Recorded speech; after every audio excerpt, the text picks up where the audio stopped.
Iman Roofing, we got you covered. Strong work through any weather, rain or shine. The job gets done fast. Iman Roofing, built on faith, built to last. Yeah. Started with a ladder and a vision. Hard work turned into a business, and every roof built strong with pride. Quality work you can trust every time. Yeah. When the wind blows, when the rain falls, you want a crew that answers the call. From small repairs to a whole new frame. Iman Roofing, remember the roofing. Yeah. We got you covered. We got you covered. Strong work, any weather. Weather will shine. Job gets done fast.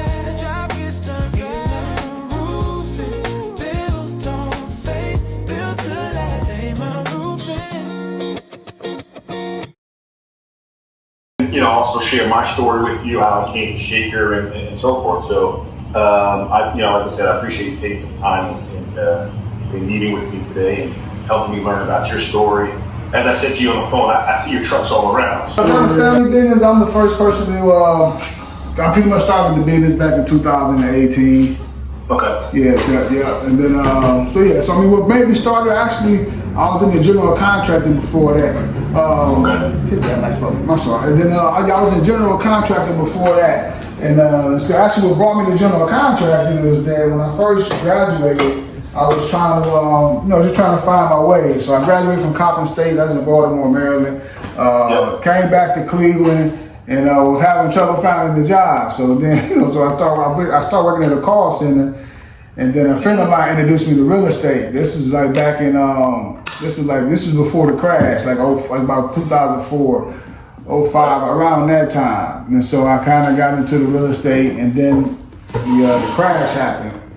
But I did stay in the real estate because in Cleveland, the properties got real cheap around that time. It was like you was buying houses for a few $1,000s. So I actually started picking up a lot of real estate at that time. And then I actually growing up, I never was handy with my hands, used my hands at all. I was always an athlete, but I was never really on the handy side. And so, it was all foreign to me, but I just didn't like the fact that, needing some work done and having no clue of what they were doing, So I felt like people could take advantage of me because I was green. I didn't know what they were doing, so they could tell me anything. So I just started paying attention to what they were doing, and I'm like, man, this don't look that difficult, So I started doing more and more with my hands, and I actually started learning the trades, just working on my own properties. And then that's amazing. I love stories like that where you have no formal training, but you put yourself in a position and you learn the trade and have built a thriving business. Yeah, like when I say wasn't handy at all, I say we weren't handy at all. So I'm talking about my father. Like we stayed in apartments, so we always had like the maintenance guys. So we never had to really fix much. So once I got into the trades, I had partnered up with someone, a young lady actually named Fazia. She was a contractor at the time, and she was the one that actually showed me a lot of the detail when it comes to electrical work, when it comes to plumbing work and things like that. And then, as you know, man, Cleveland got a lot of older homes. So they're doing the contracting, man, it kind of beat me up a little bit, opening them walls and old insulation, all kind of stuff like that. So another friend of mine named Jamal, he was in the roofing.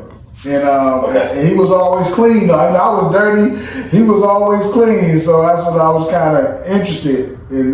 So I kind of asked him about it, and he was doing it on the sales side, like doing a lot of insurance restoration work. And so he actually the one that kind of showed me the roofing business and the insurance restoration side of it. And I was back in, I would say, about 2015. And so I worked with him for a couple of years, and then that's when I branched out and started Iman Roofing after that. Nice. And so, learning the trade on hand, that must have been pretty challenging, right? So when you went from contracting to roofing, that's a pretty big step, right? Like, I feel like contracting somewhat, easier. Roofing, there's height involved. There's a lot more risk involved. Definitely. So that's that's a big leap. Yeah, You know, so yeah. how did you learn the trade of roofing on the fly, right? Well, a lot of things, like for me, like even when it came to learning of the trades itself, right? When you really like when you have that eagerness to learn, then learning comes a lot easier, you know. So it was like I was really excited to learn the different trades. So I believe that helped me pick things up a lot faster because, like I said, I paid attention to the details of it, and like I said, I really wanted to learn it. And the same thing applied to the roofing.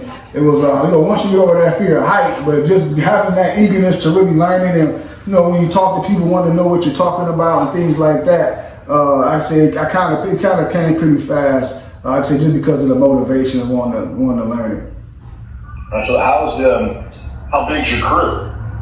Well, we got several crews. We got, you know, 'cause we do residential, we do commercial, and we also do metal roofs. So that would entitle about 4 different crews that we have, and then we have our in-house guys as well. That does the production part, that does the sales and things like that. So yeah, we got and then, you know, we got the secretary.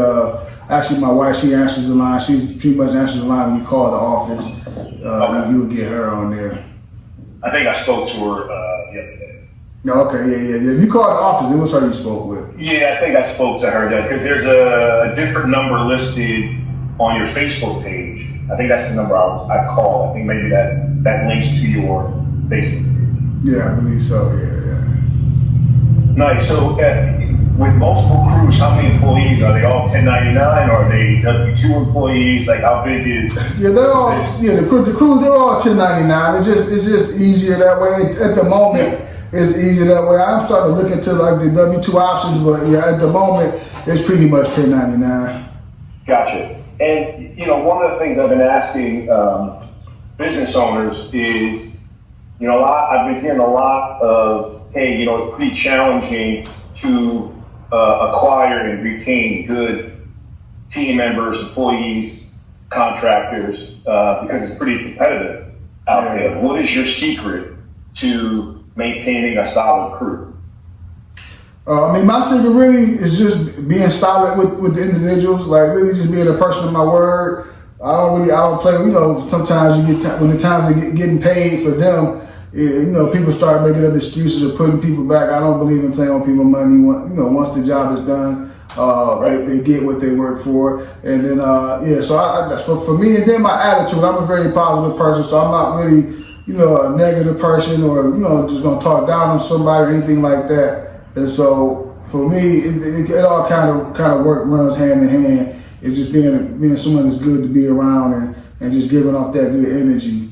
But it is difficult as far as retaining people. I understand what people are saying. That is difficult because for me, I'm big on like the mentality of a person. So you got to come with a certain mindset, a certain, you know, a growth. I'm really into that growth mindset. So you got to have that mindset for me. So that's very important, and it's hard to find. It's hard to find. No, absolutely. Do you offer anything to help retain those team members, employees? Any type of benefits, any type of bonus structure, any type of incentive plans? We do have anything that will. I'm sorry. Go ahead. No, I was going to say what separates you from the next roofing company to retain your crew? Is it benefits? Is it bonus structure? Is it other incentive plans? Like, what do you have in place right now? Yeah, we do. I mean, as far as we do have a bonus structure in place now. As far as like the benefits, like I said, that's another thing that we're kind of looking at when we go the W-2 route. As far as how can we offer like a benefit package to try to retain, you know, like the cream of the crop in our industry. So that, like I said, those are things that we are looking into and things that we're going to have to kind of dive into very soon. But yeah, right now it's just pretty much a pretty much bonus commission plan. That's how it's set up. Nice. Shifting gears, I saw online that you do some nonprofit work. I'm very interested in learning what you do with that. That's very interesting and very commendable. Yeah, man. Because for us, man, for me, it's like you know, it's about really giving back and who can you help. Like, even being in business, it definitely comes with its challenges, but you know, it gotta be bigger than just yourself. It gotta be you know, it's gotta be more to it than just about what you as an individual. If you're not really helping nobody to me, it's take it with a grain of salt. So that's what we started the nonprofit with. We're actually working with Channel 5 this year as far as giving away a roof. We've given away roofs for the last several years. We did Miss Carrie Bell. She was a senior over her 70th. She's been in her community for a long time. I believe she said she was like one of the first black female contractors in the city of Cleveland. So it was like an honor to do her roof. So it's just things like that, man. It's just we're able to give back to the community. It really makes it worthwhile. And then when you even throughout the community, people see you, recognize you for the things. It just helps all around. Yeah, I really love that. I don't see a whole lot. I mean, there's obviously businesses that do partake in giving back, but I haven't interviewed at least too many that have a structure that their business structure includes the nonprofit piece component to give back to the community on an annual basis. Yeah, that's very cool. Yeah, actually, it's very important too. I mean, we do, because we have a website, imanhelps.org. Of course, we do invite donations, but for the most part, it's all in the house, man. We don't let that stop the mission in hand. It's just we want at least. The goal is always to give away at least one roof a year, and if we can get up to 2 to 3, that'd be great. And then when it comes to repairs, that's something that goes undocumented as far as what we do when it comes to helping our seniors out and things like that with small repairs. Oh, okay.